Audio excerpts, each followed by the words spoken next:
is actually the end of my short but very, very happy tour of Canada, talking about the book and promoting the book. I have done tours of Canada before, which have been slightly less successful. In 1973, Monty Python did one of their first ever foreign tour, and their last, in Canada.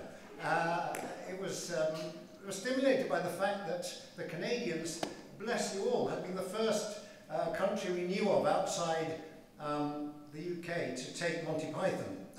Although this is not actually quite true, there is another story to this. Apparently the first sale of Monty Python's Flying Circus was to Pakistan. And at the end they said, you know, this Monty Python Flying Circus we bought, what's the point?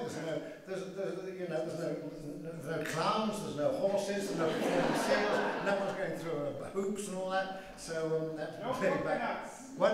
No coconuts. No coconuts, thank you very much.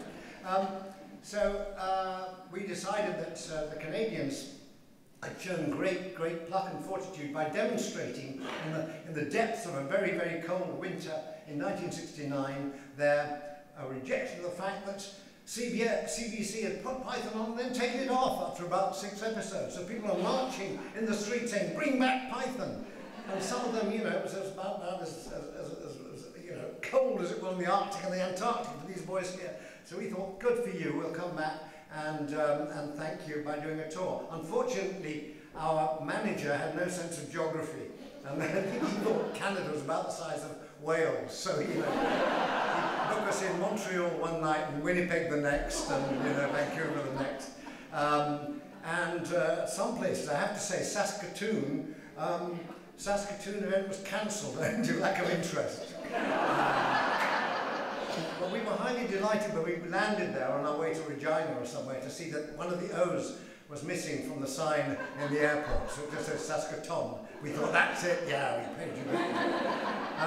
And we went to Regina, and there was just a wonderful moment.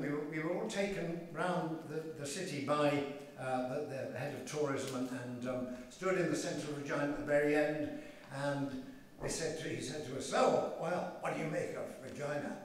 And Graham Chapman, rather brilliantly, God bless him, said, "Why didn't they put it over there?"